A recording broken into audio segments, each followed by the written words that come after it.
pas. Moi, j'ai mon identité, j'ai ma culture. Les autres, ils ont leur culture. Je ne suis pas obligé, pour être un bon Français, de renier ma culture, mon identité, ce qui fait que ce que je suis, contrairement aux nationalistes qu'ils demandent.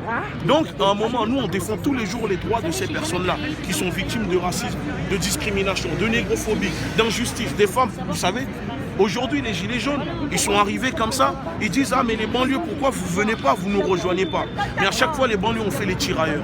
Nous spécialement, nous les Noirs, les Français d'origine africaine, on a fait les tirailleurs pour la France. On a vu ce que ça a donné. C'est pas à chaque fois, quand il y a des batailles, on redevient français, parce que toute l'année, on nous rappelle que non, on n'est pas des Français, qu'on est origine de ça. Et là, pour les gilets jaunes, on nous dit « Mais non, mais oubliez les origines, on est tous des Français, venez dans la rue. » Non, c'est pas comme ça.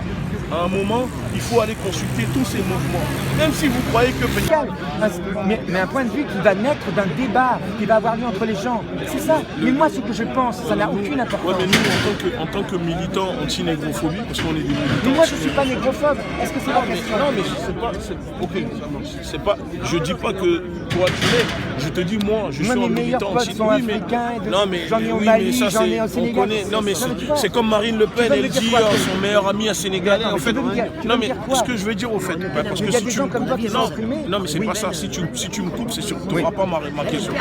Ce que je veux dire, c'est que nous, en tant que militants anti-négrophobie, il y a des comportements chez les gilets jaunes que nous, on ne valide pas. Mais va le dire aux autres. Donc toi, tu ne représentes pas les gilets jaunes? Non, je représente Francis et je porte un gilet jaune. Quand je te vois avec les gilets jaunes dans les médias, tu parles en tant que gilet jaune. Je n'ai jamais observé autour de moi et dans le comportement des gilets jaunes qui étaient autour de moi. Tu as demandé à être représentant des gilets jaunes, Francis? Non, c'est faux. Non, c'est faux. C'est faux. C'est faux. Bon. J'ai mis en place un dispositif d'action démocratique. Non, là, tu n'es pas honnête. Tu n'es pas honnête. Bref, dis juste à tes collègues autres gilets jaunes. Ne me dis pas que je suis malhonnête. Si, parce que vous voulez aller aux européennes, mais vous n'êtes même pas capable de répondre à des questions, à des simples questions des gens. Mais vous voulez qu'on aille voter pour vous? Tu ne peux pas parler comme ça. Mais si, moi, je parle comme ça. Demande-moi pourquoi je vais aller aux européennes. Mais non, parce que vous voulez la même chose, au fait, juste comme les partis politiques qui sont là. Tu penses ça? Je ne pourrais pas te convaincre du contraire. Mais parce que c'est bien beau d'aller sur les plateaux télé, de parler quand en face de vous, vous êtes tous pareils et que vous vous arrangez pour bluffer la population. Mais là, tu es en face des personnes qui ne sont pas forcément...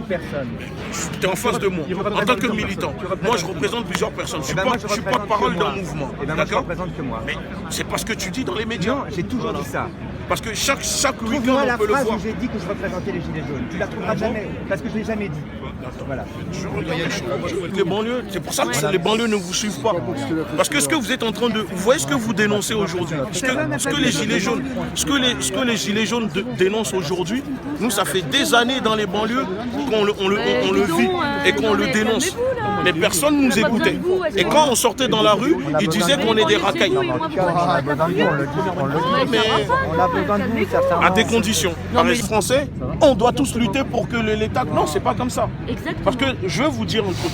Contre moi, en tant que porte-parole d'un mouvement qui représente les Noirs et les Afro-descendants, dans les Caraïbes, en Guadeloupe, quand il y a eu le soulèvement dans les Caraïbes, en Guadeloupe, les Français de métropole n'ont pas bougé pour les soutenir.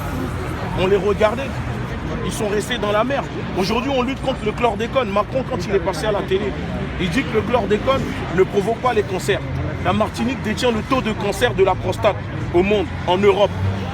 Mais à un moment, il faut arrêter un moment. Ces sujets-là, abordez-les et passer à l'action. Il ne faut pas juste parler. Maintenant, on veut de l'action. Si vous estimez que la France, le franc CFA, c'est pas bien, bah vous organisez une manifestation devant là où c'est fabriqué le franc CFA et vous demandez aux gens, on va manifester devant. À un moment, il ne faut pas juste dire et les gens vont suivre. Non, on veut des actions. Voilà, c'est ça. Moi, je veux qu'on associe tout le monde. C'est tout. C'est vrai, hein? Merci. De rien. Bonne soirée. Merci. Moi, je suis solidaire de ton combat. Et là, je parle avec tout le monde. Voilà. On peut avoir des... On peut s'embrasser. Il n'y a pas de souci. Ah putain, t'as ok? Il n'y a pas de souci. D'accord? Et si un jour je peux t'aider de près ou de loin, je le ferai. Voilà. Salut les frères. Salut.